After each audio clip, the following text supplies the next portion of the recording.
Hello, everyone. How are we? Here we are at chapter 5. I'm going to give a quick overview of some of the anxiety disorders, including OCD, obsessive compulsive disorder, and PTSD, post-traumatic stress disorder. So these disorders might be familiar to you. And so I will go ahead and start our PowerPoint. And here we go. There we go, chapter 5.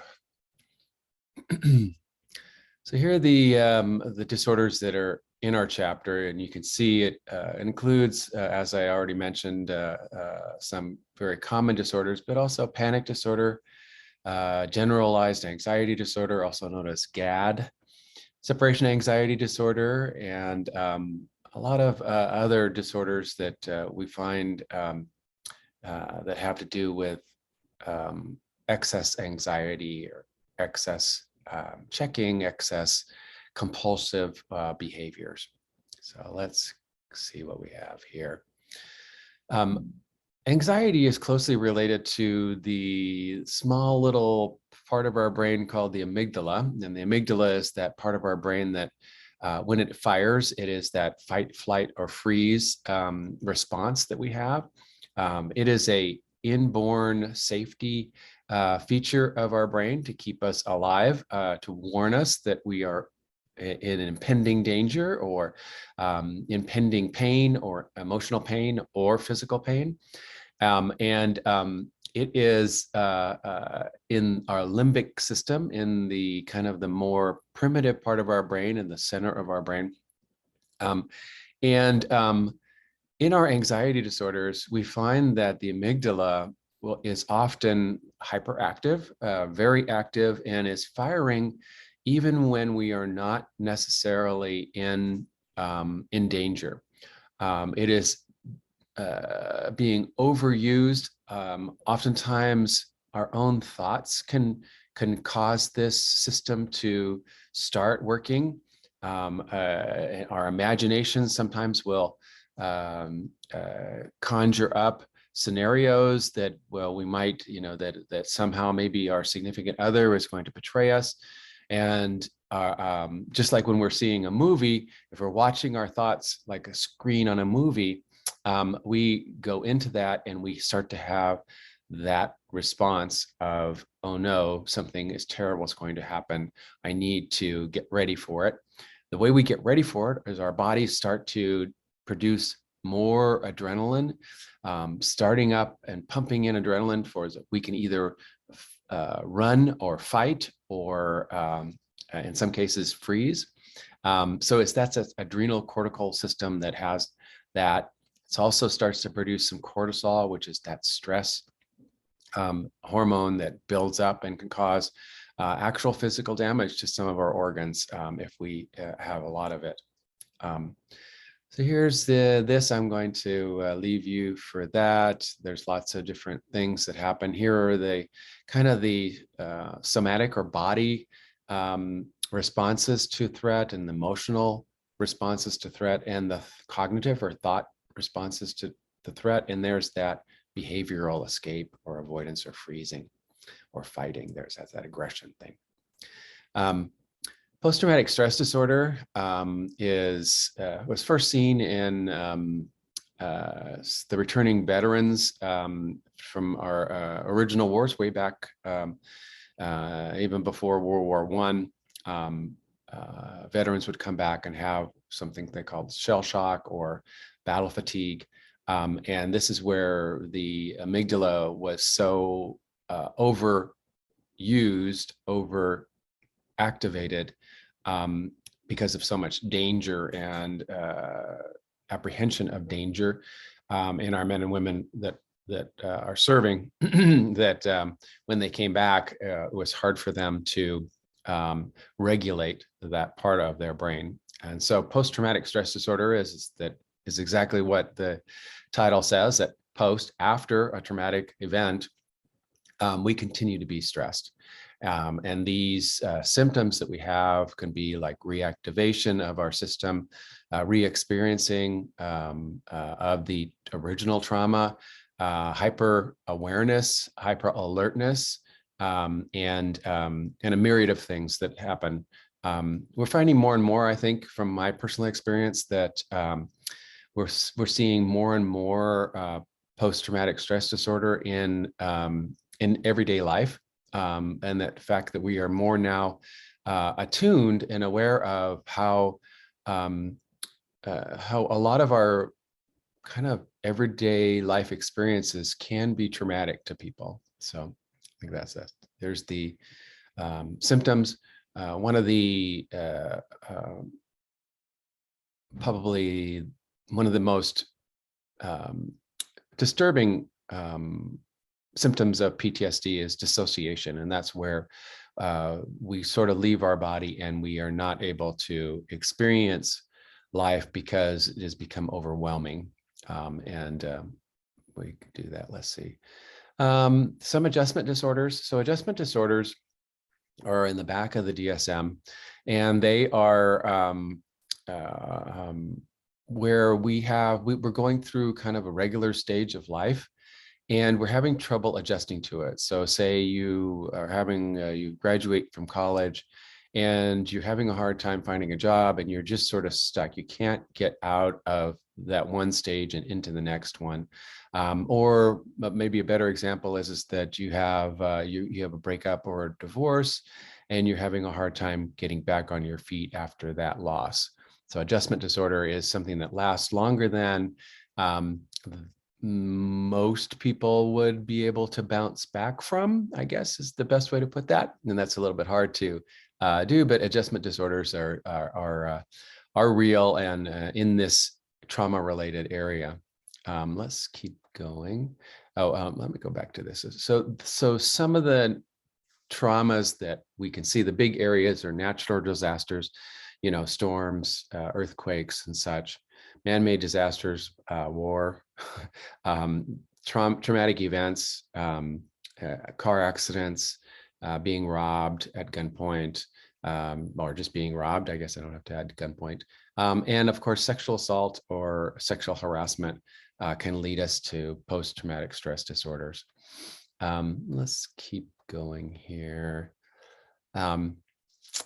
So some of the treatments for PTSD are kind of exposure treatments where we are exposing the patients to the stress and helping them through kind of relaxation exercises, muscle relaxation and breathing exercises, helping them to kind of reprocess the trauma in a new way in their brains. And so it doesn't reactivate that amygdala and reactivate that whole system and start them going again on that, kind of reducing the stress of their everyday life by kind of challenging their system in a safe place in the therapy room. Let's see here. Specific phobias. Phobias are fears, and fears produce anxiety. That we as humans come equipped with this kind of safety valve, that we are afraid of things like snakes because our ancestors, those the people that weren't afraid of snakes and were curious about the snakes, they died and didn't produce children. But those that were cautious about snake or feared snakes lived. And so we are now part of that. The fears that we have are there to help keep us safe. When the fears overtake us and they become something that causes us to be dysfunctional in our everyday life, I can't go to school because there might be a snake, then it becomes a specific phobia, and we probably will need a treatment or something to be able to deal with that. A lot of people have blood phobias. A lot of people have kind of situational phobias like elevators or flying, and it's kind of fun to think about all the different names of phobias. They're kind of fun if you want to look those up. Those are good. Let's see, agoraphobia, again, probably something that we've all heard of. This is the fear of going outside. People who are suffering from agoraphobia only feel safe in their home. They have tremendous anxiety if they have to leave their house or their safe place. Again, an anxiety disorder. That's why it's here. Let's see. Let's keep going. Social anxiety disorder. This is where we feel like when we're amongst a lot of people, we feel like we're being judged, or somehow that we will be embarrassed or shamed, and so we have a lot of anxiety being out in people, or having to speak in front of other people. And so the social anxiety disorder is also part of this chapter.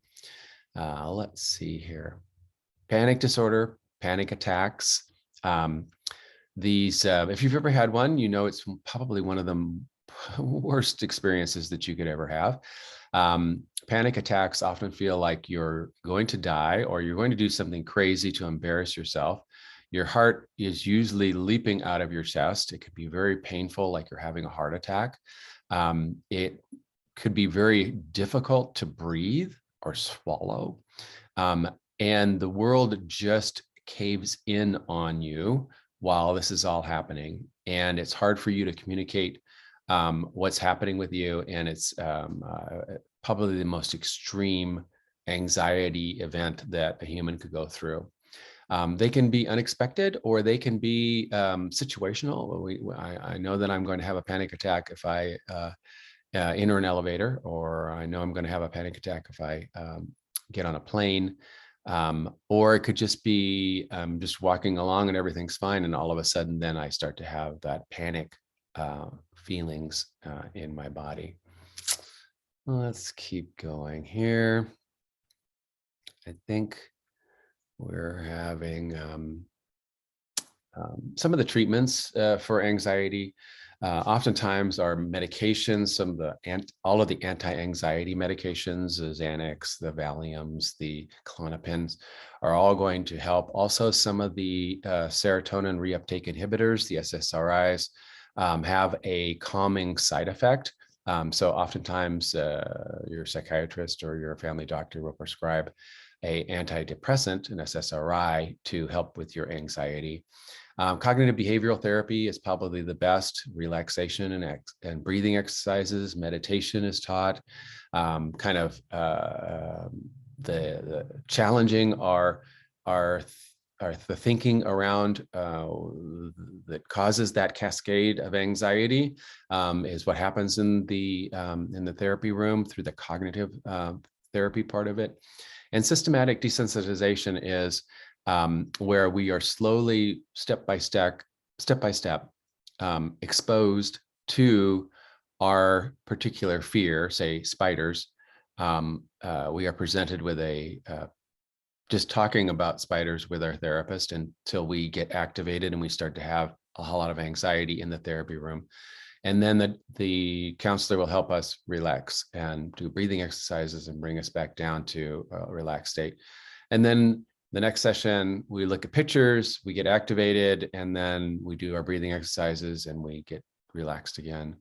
And then the next time, maybe they watch a video of a spider, then the same thing happens. Then maybe we bring a spider in a jar, and then at the end, we have a spider crawl on our hand. All of these, that's that systematic step-by-step kind of approaching or challenging our fears in a safe place with a safe person, with tools to be able to handle our anxiety. That's the breathing and the relaxation exercises and the challenging of the thoughts. All help with that thing. So generalized anxiety disorder is kind of a persistent anxiety, no specific focus about what we're worried about or what's going to happen. It's just we're always worried, always anxious. It's almost kind of our personality. We're really restless. We have oftentimes difficulty concentrating. Other people can find us irritating. Because we are irritable. We can have a lot of sleep disturbances, obviously, because of the increased adrenaline that we have in our bodies when this happens. All right, let's keep going here. Separation anxiety disorder is something we see Mostly with children, but we also see it in adults, adults that have become dependent upon another person to keep them safe. And maybe they are experiencing another comorbid disorder, such as dependent personality disorder. Whenever they're separated from their safe person, oftentimes with kids, it's your caregiver or your mom, dad, aunt, uncle, whoever is raising you, you become extremely anxious and can't really function unless that person is around, and can be very distressing.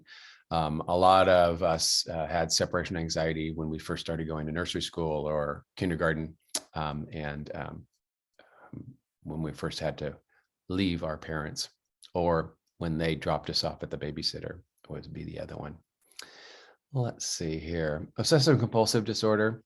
So obsessions, let's tear this apart. Obsessions are thoughts that we have, and they are intrusive in this particular disorder. So we have intrusive thoughts that we don't want to think are always entering our mind. They are intrusive.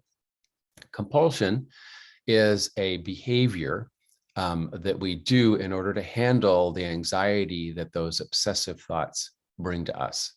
So it becomes this kind of circle of thinking followed by, I get anxious because I'm thinking about this. And then I need to say, I'm anxious because I think I might have COVID on my hands.